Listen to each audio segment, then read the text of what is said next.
Welcome to Decode, a podcast that delves into the complex world of K-12 computer science education, highlighting the significance of storytelling in comprehending educational data.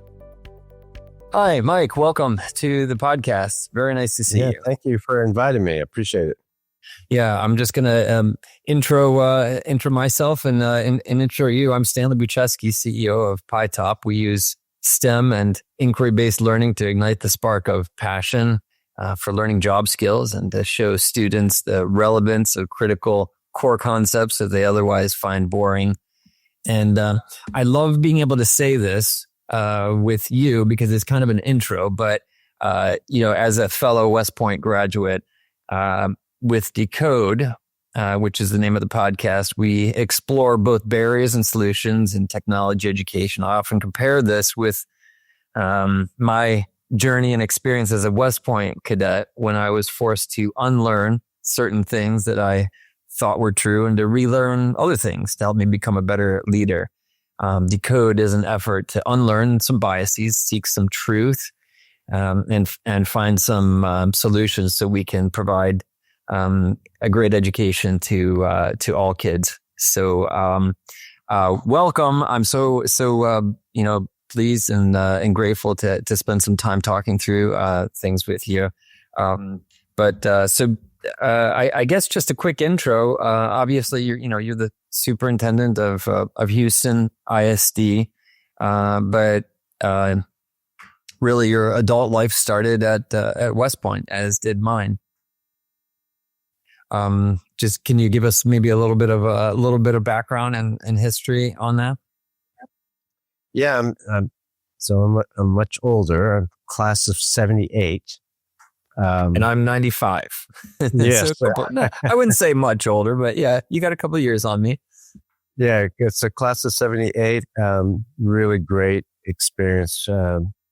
West Point's what provides some of the best education anywhere, undergraduate education. And it is a school for leaders.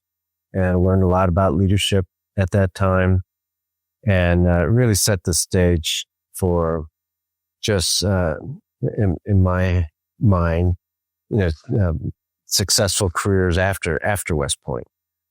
Of course, I did my stint in the Army. I was in the Army Rangers, for example, as you were. And then I got out after 5 years, though, and then became... I went back to school at UC Berkeley, Columbia University, and then joined the State Department. Became a diplomat, served at the end of the Cold War in Poland and Russia. And then after that career, my wife and I had a couple kids. We came back home to Colorado and started teaching. And then was a principal. Then now, superintendent of Harrison, Dallas, and Houston. Yeah. People know your bio, but I don't think they really understand the first half of your bio the way I think I do. And I had an experience recently. I was at an education conference and they're presenting at a booth for his company. His education company was one of my West Point classmates. And it's actually an AI company helping bring AI into schools in a really impactful way, and we actually ended up getting interviewed on a podcast together about kind of our mutual journey towards education. And it from an outsider seems like an unlikely journey, but I've listened to a couple of your other podcasts with other people, and one of the things you said that resonated with me is, I am a professional public servant, and serve underserved populations. I go where the action is, and I go where the underserved populations are. Yeah, that is the through line for me. And I know it's corny. Maybe I am a Timex watch in a digital world, but back in the day, I grew up in the days of Martin Luther King, John F. Kennedy, the civil rights movement, all of that, where there was a little bit more focus on ask not what your country can do for you, ask what you can do for your country. this notion of the common good. Mm-hmm. And I bought into that. I was a kid at the time, right? And but I bought into that notion that service is important in whatever way you can do. You don't always have to serve in the military. You don't have to always serve, in the State Department, or as a teacher. But service is important, and so I think public service is really important. That's been my life's journey, and I am a professional public servant. I love that. And the reason I love it is I'm going to read, you know this, but I'm going to read, and it's changed over the years, but I'm going to read you the mission of the United States Military Academy, which is West Point, to build, educate, train, and inspire the Corps of Cadets to be commissioned leaders of character, committed to the Army values, and ready for a lifetime of service to the Army and nation. Mm-hmm. And also, there's a couple words in there, about integrity and service, but I still hold close to me the notion of duty, honor, country. Mm-hmm. And so those words were drilled into us, and hopefully almost all cadets took pieces of that away with them. There are a lot of things that were drilled into us and lasted. You had a similar path to me. I don't know. You mentioned the Army Rangers. You were an infantry officer, as I was. Mm-hmm. A lot of people don't know what infantry means. They don't know what Ranger means, or airborne. But it's really, you've done some of the hardest things that the toughest people ever do. And I'll say for myself, Ranger School was probably the hardest thing I've ever done. Can you talk a little bit about your experience in Ranger School? And of course, back then, Ranger School, of course, was much harder. It got easier as the years went on. Yeah, I don't. There's different age has different definitions of what's really tough, but yeah, I think it was one of the hardest things I did too. But you learn about working well as a team. You learn about high performance cultures. You learn about sacrifice and many other lessons of leadership when you're in the Rangers, but in the military broadly. And I wouldn't trade that for any other experience, even though it was really tough. Yeah. Well, same for me. And just the stress level, the imposed stress level, it's sort of trying to simulate a wartime situation and forcing someone to lead under the highest amount of stress. So they deprive you of food. They deprive you of sleep. Yeah. And they give you an impossible mission to plan and to execute. It's designed not to be successful. And then they give you a group of other people to lead who are deprived of sleep and food and at their wits' end. And then say, go lead these people. So when I think of, the task you have in front of you at Houston ISD, I reflect on that and I think, wow, this is a man who has the experience to do something like that.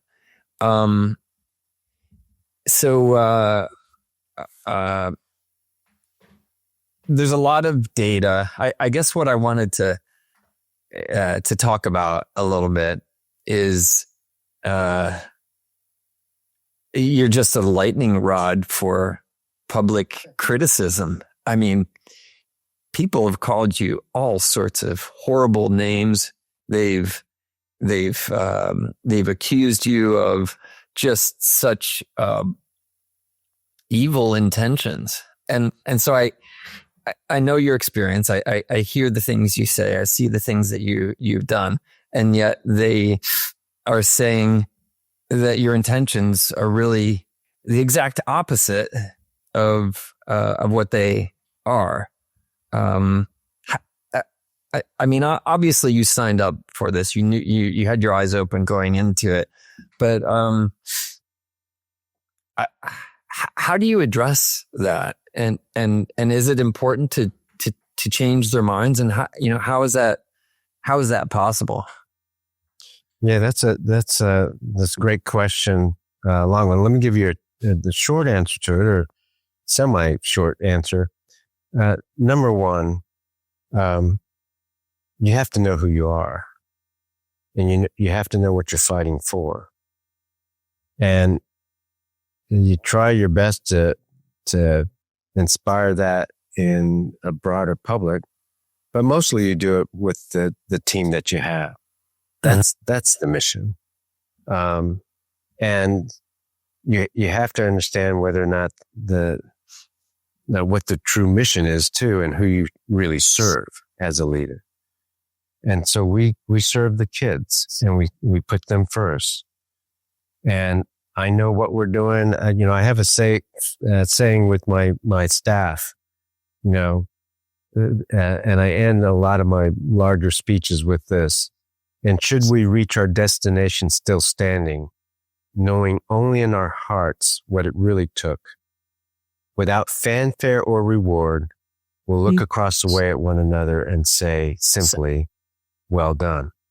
This is not a job, and most of public service that's really serious. It's not a job that you seek reward or aggrandizement in, or, a lot of praise. It's not that. And for the most part, you'll go unsung, and so will your team. And not only in this day and age might you go unsung, but you'll get criticized really unfairly. But in the end of the day, the question is, can you serve the kids well, and can you accomplish that? If you look at my team, the cabinet is solid, the same cabinet as last year. We have high morale among our principals and truly among our teachers, even though there's, people who say different. And the portion of people in the city who are against the reform and were against the takeover, they are very vocal, but they're a small group, and they're getting smaller. And so I stay true to what the mission is, and we know that part of the backlash comes against the takeover, which I actually don't have much people struggle with change, for sure. Yeah, and the takeover was you have a state taking over the democratic practices, according to some, of a school district, and in placing in a board of managers and a superintendent, appointing a board of managers and superintendent rather than an elected board. But the other thing you just said is also true. Right now, public education is in trouble. And partly we're in trouble is because we have not done anything bold, and we've let some portions of the education ecosystem stall out reform. And we are not doing what we need to do as a profession. We're not closing the achievement gap. We're not raising proficiency. And time is against us, has been against us, and now it's even worse. Mm-hmm. Kids need to be prepared for year 2035 world of workplace. What is required now is bold, transformative change and strong leadership. Mm-hmm. And without that, we are sunk. And so we're doing bold change, and there are people whose cheese has been moved, who don't believe that it can be done, or frankly don't care that it will be done. They've got theirs, and so they're fine. And the people who need this change the most and who are getting the successes are not complaining. Mm-hmm. There's 175,000 kids. There's twice as many parents, so it's a big city. And so, can you find somebody who complains? Yes. One of the things you'll hear over and over again, you got 25 people saying the same things and making exaggerated, stupid claims, And, like the union leaders, they have, 500 people in the union out of 10,500 teachers. So, but they get a lot of ink. So the perception out there is there's one perception for a small portion of people. That's changing. Can I And dissect outside of some of this a little bit? Sure. Yeah. Well, just at a high level, one of the things you mentioned was, my whole team came back. And that's maybe overlooked by some people, but, that's employee retention. And interestingly, so there's, something shy of 30,000 employees, in the district. Mm-hmm. Yeah. Okay. So a little bit less. And, but when you took over, there was, you lost something like 10,000 of those employees. So huge amount of turnover, coming in. It wasn't, and then it now, wasn't 10,000. It just to be clear, I think it's about 8,000 or 7,000, but half of those were not real positions. That's how mismanaged the district was. Mm-hmm. There were people on the books. Now, most of them were, all but a few were not getting paid, who were on the books, but they weren't here. Mm-hmm. They had left the district. They just weren't taken off. So, I see. We removed 1,400 people that were in real positions in central office the first year, and 800 teacher positions the first year, at the end of the first year. So your point still well taken. I just want to make sure that numbers are not totally exaggerated. The point that I was making is that there was a lot of turnover initially, and now you have huge amount of retention, which is an indicator of a strong, happy culture, motivated, high esprit decor. I want to show you. So you mentioned sort of the politics. There's always this pull left and right. Systems that are big and have a lot of money, have a lot of people who have their own interests, and so they're going to pull for that. A lot of times, instead of what's best for the kids, even though they're saying what's best for the kids. But one of the criticisms, the left versus the right politics is, okay, this is Republican controlled state government coming into a Democrat controlled education system to take it over. So it's just about politics, so that one party can control the other. And I'm just going to share. This is from the state's education. State site, and it's basically showing. If you look at, this is kind of before you came in, and I would say like the bullet on the dot on the right is kind of under like the results of your tenure, but they're saying, well, things were already improving, and then they had to come in and do a takeover. So the legitimacy of the takeover was not really legitimate. They didn't really have a need to be taking over, but yet there's a lot of other data. I mean, how would you respond to that, to say, like, this is not about politics? Yeah, your chart didn't show the overall score, which was probably about 72 or 74. It's now 82 in just 2 years.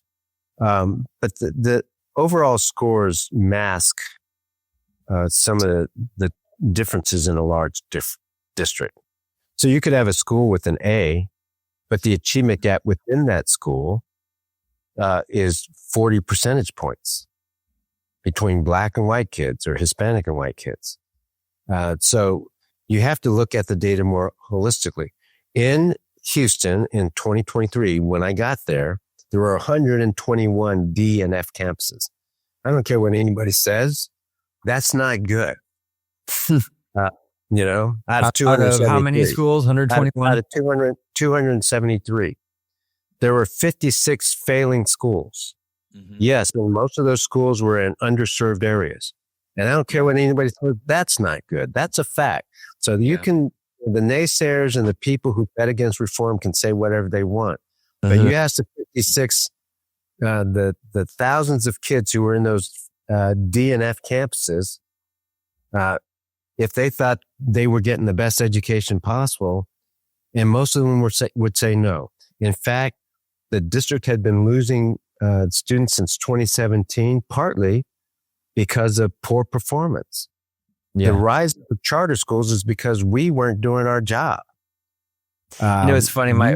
When I was a kid, I remember my dad telling. I was asking. There was some sort of dispute in my own hometown, and it was education related. And I just listened to what everyone was saying, and I said, "Dad, how can these two things be true at the same time?" And his response was, "Figures don't lie, but liars can figure." and that was it was instructive to me. I want to show something from your recent board meeting that was public. I love this. Geography no longer dictates your destiny in Houston ISD. This is where it was in terms of, red is the failing schools, green are the successful schools, and really they're in particular areas around the city. And that was 2023, and this is today. And you just look. That's a fact, right? I mean, those numbers, the TEA ratings are the TEA ratings. We don't put that together. That's Texas Education Agency. We have 74% of our kids attending A and B schools. That's a fact. And so there were a lot of people, not a lot. There were a small percentage of people that bet against the reform. Mm-hmm. They didn't think it was going to work. They wanted us to fail because of the takeover. They said NES wasn't going to work. The new education system model wasn't going to work, that we would, that things wouldn't change. And now it has. Mm-hmm. And that's a fact. And so they have to find some way to say it's not successful. So they come up with these alternative facts, conspiracy theories, all kinds of silly things. Here's the ultimate goal, and here's why we serve, the team and I. More kids can read today at grade level than 2 years ago. That is undeniable. More kids can do math at grade level than 2 years ago. That's undeniable. And you can spin it any other way you want, but those facts will always be there. And you can tell from that graph that we're the only large district in America where it's probably true. I haven't studied every large district, but I know the history of our profession. Nobody else can say that geography doesn't dictate the performance of schools. That zip code isn't destiny. Mm-hmm. In fact, that's been a common refrain in the education profession, that zip code dictates destiny. We're proving that it doesn't. Mm-hmm. It's really heartening to see that data. And you used an instructional model, part of your NES program, and I don't think we need to. Anyone can look it up and see what's included in it. I have two things I want to ask you about. One is the libraries, and the second one is the art of thinking. Can you just, the criticism around the libraries is, what I've read is, you've, like, the library, the sacred place of reading and books has been ripped apart and turned into, a detention center. Well, no one's saying that anymore. That was the first few months. They're not saying they're turned into detention centers because it's too obvious. You go into the library, there's no detention centers. So that they stopped saying that. What the 5% are saying is that kids need libraries to be able to learn to read. Apparently that's not true. It's part and parcel of this sold a story phenomenon. Have you read that or heard that podcast?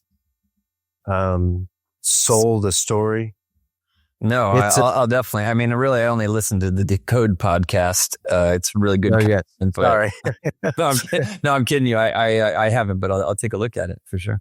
Well, it talks about the science of reading versus this notion of whole language and this myth that all you have to do is build, a place for kids to read, give them a beanbag and, nice environment, quiet music. And the more books you throw at them that are interesting and engaging of their, of their age level, that they will learn how to read because they will love to read. That has never been true, isn't true. But there's still people who believe that that's true instead of the science of reading, which that war is done. The science of reading has won out. The actual science, the orthographic mapping of letters and sounds to the brain is well researched now. We know how to teach kids how to read.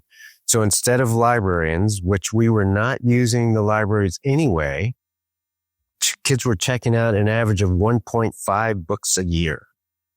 And I just know from my own experience that kids who can't read well don't go to the library on their own. That's almost common sense. So you have some people and librarians who, it's great to have libraries.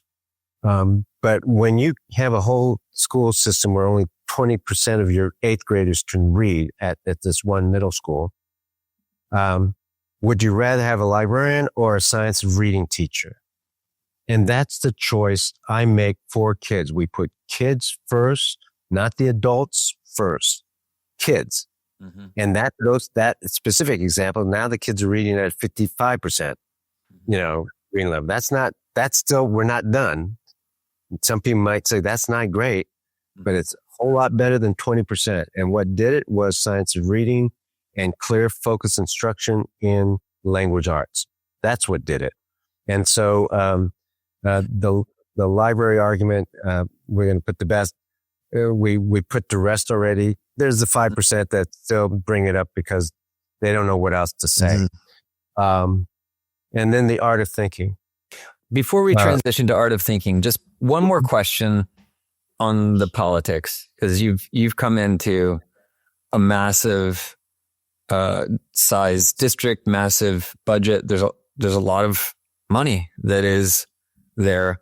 With change, when we look at kind of people who put up obstacles when someone wants to make change, who are the people within, or not just so the people, but like organizations, like who has the most to lose seeing you come in to the district?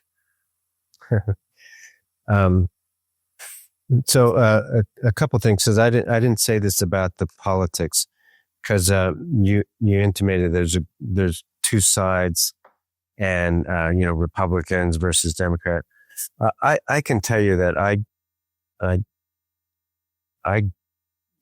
try to focus on the education mission, and the governor and the commissioner of education did take over the district. That's true. But I can tell anybody who wants to listen that the agenda is just about education and outcomes. And I've not been asked to do anything but turn around 273 schools. That's it. Nobody tells me what to do, how to do it. Just turn around these schools. And so anybody can accuse anybody of ulterior motives. I can tell you at the state level, at the Commissioner of Education, it's only been about education. That's all I do. I try to stay out of any of the political arguments that come up. And we just focus on reading, writing, math, science, and year 2035 competencies. Yeah. Who has the most to lose? People who are tied to, who were served by the status quo. That's who has the most to lose. Mm-hmm. The kids certainly were hurt by the status quo, and so they have the most to gain. So we focused on, like you said, people like to talk the talk, but they often don't like to walk it. Mm-hmm. And so we have focused on student achievement, high quality instruction, and we're moving that needle. So people like the union, they like the fact that they didn't have to worry about achievement. They worry about any other adult issue, not achievement, student achievement. Mm-hmm. I come in and that is the focus: quality of instruction, student achievement. They have a lot to lose. Well, I'm glad that you had a chance to just address, to speak about ulterior motives and kind of what your instructions have been from the state, and to not be anything other than turn schools around. So you've got a big plan, NES, just transitioning to the art of thinking. Just for context, that there's wholesale reform, 6 areas. One of those is the instructional model, which is of the 90-minute class period, you've got 45 minutes of instruction, language arts, math, science, and the art of thinking.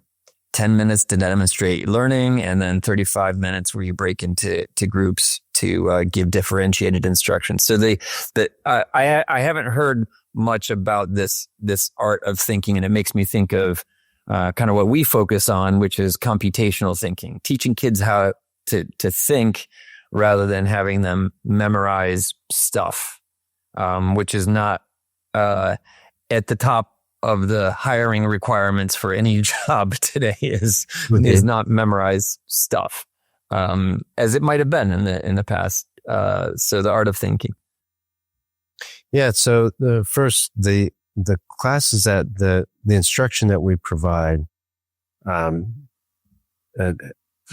really looks down on memorizing stuff. And so it is really all about high quality instruction tied to a curriculum that helps kids learn the objective and think better. Art of Thinking is a specific course created a while ago, actually, for my charter network, Third Future Schools, before I became superintendent of Houston. And it's in 130 NES schools, 130. 3rd grade through 10th grade, 3 times a week, 90 minutes each time. It is a course that covers information literacy, problem solving, and critical thinking. And so it's rigorous. I think we spend about $20 million just doing art of thinking in 130 schools. There is no state exam. We have our own exams for it. There's no requirement from the state to do it.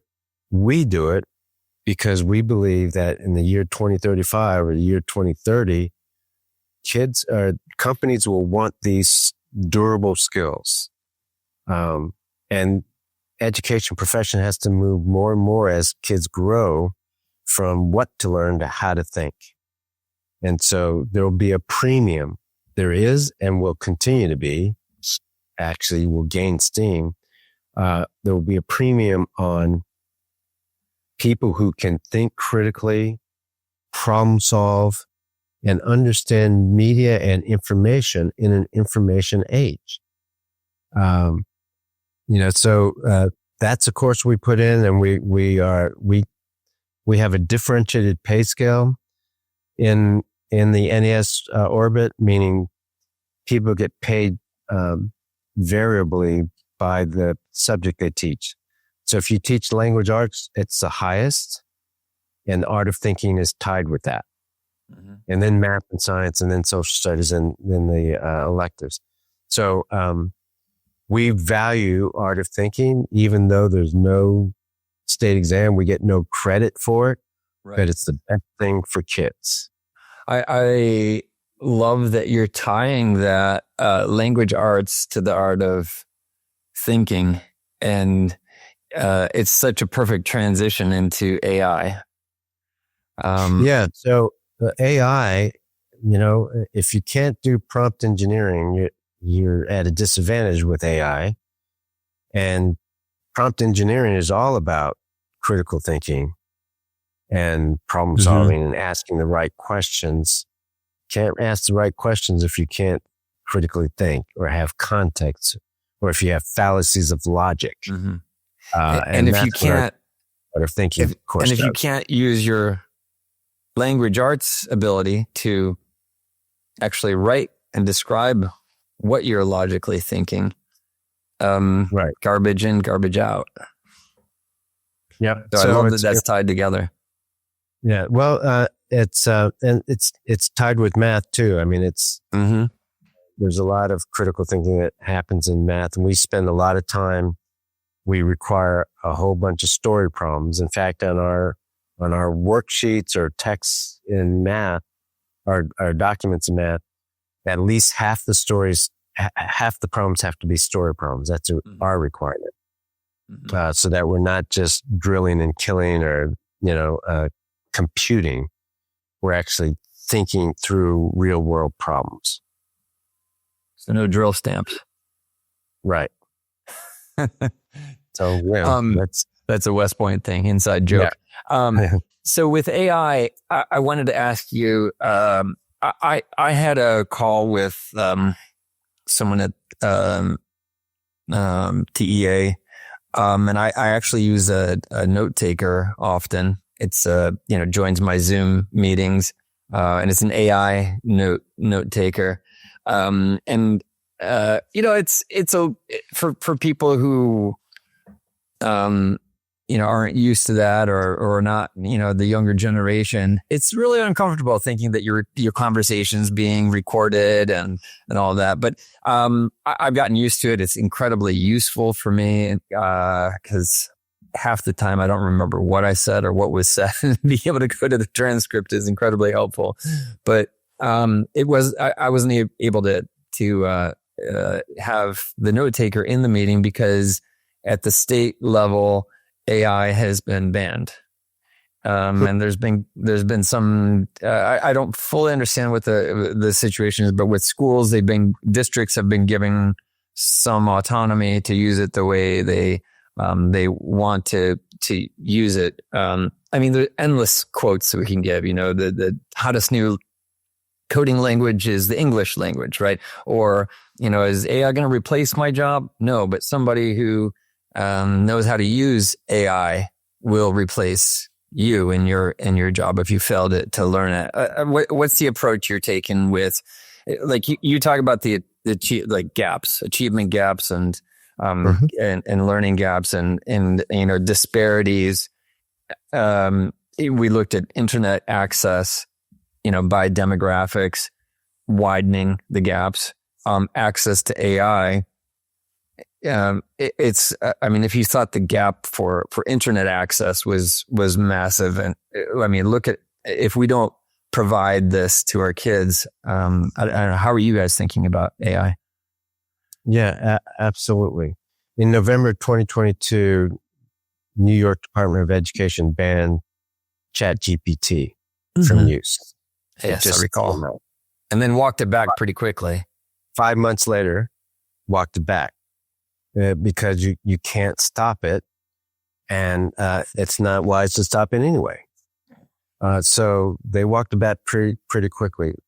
My sense is that we need to do much more faster. So what we did last year, and we'll continue this year, we started an AI in the workforce elective at every high school. We made it available at every high school, paid for the teachers and the training. We had teacher workshops on AI. We adopted Microsoft Copilot. We encouraged the use of AI. Now, in the early grades, it's art of thinking. We haven't really pushed individual use of AI yet in the early grades. We drafted a policy on AI. So we are moving full steam ahead. On next year, we will pilot a couple schools that have even more enhanced AI integration into curriculum and other subject matters because that's the future. So we need our kids to be comfortable and smart in using AI. I get anxious a little bit talking about policies for AI. I'm positive that most administrators and districts are approaching AI different than they did with cell phones, which they, said, the greatest learning device in the history of the world was banned in learning institutions. And, a lot of administrators are saying, okay, well, we're going to embrace AI and have a responsible use policy. And then a year later, we went from prompt engineers are getting paid $160,000 where it's not even a job anymore. Everybody's got to know how to do that. And I worry that instead of getting kids using it in our core classrooms with every task that they do, that by the time we get policies in place, we're already way behind. How do we create, how do we think about policy where we're in a way that we can, have it just autonomously growing and evolving so that as the technology rapidly changes, we're still with it? That's a good question. I think the profession is behind. I think people will recognize that we're behind. And I think they will let districts do what districts need to do. And superintendents will encourage responsible use of AI and find ways to make teachers' work easier because of AI, and put in some parameters so that students don't just write their papers with AI. I mean, I know there's all that fear, but there was the same fear when calculators came about, 1976 West Point class, that September, first class of high schools of colleges to ever issue handheld calculators. That was West Point, first one. And I was in the class. I was set on class 78, so I was entering my junior year. And the slide, you don't even know what a slide rule is, probably, but a slide rule sure do. went away. Never used one. And the calculus came out. Yeah, so people were afraid then, well, how are they ever going to learn real math if they have calculators? Mm-hmm. How will kids ever learn to multiply if they have calculators? We've been through this so many times before. The problem is, this is serious. We're behind. And it's not a joke. And if people aren't thinking about how to use AI and how to help our kids use AI, we're already seeing white collar jobs decline. There's a fear that for the first time ever, technology of this magnitude is not going to create as many jobs as it takes away. So if your school system isn't doing bold things today, not just with AI, just getting kids to do math and read, your kids are going to be ill-served. We are in a race against time here in HISD because we recognize it. Not only do you mentioned the second gap I always talk about. The first gap is the reading, writing, math, science gap. That gap is still here in most places, and we're closing that gap quickly. But there's a second gap, and it's growing fast, and it's the year 2035 competencies gap. Learning how to learn, how to do prompt engineering, how to critically think, how to use information wisely, so forth and so on. All these things, how to use AI. And that gap is growing quickly. And the kids who were behind in reading and math are going to be, the gap will come, the second gap will be compounded. And so people better get serious pretty quickly. And that's why Houston is leading the way. HISD is leading the way because we are solving the first gap and are working on the second gap. And we feel we're behind. Yeah. We feel that urgency. So you're going to see us working just as hard in the next few years as we did the last time. Well, that's great. That's great to hear. And I love the urgency because it's just necessary everywhere. I'm grateful for all of your time, and so I guess I know you've got more important things to do. I'll bring it back to West Point to close. I'm not far from West Point, so I'm up there. I have season tickets to the football games. Wow. Do you stay close to your alumni? There's the iconic Army Navy football game every year.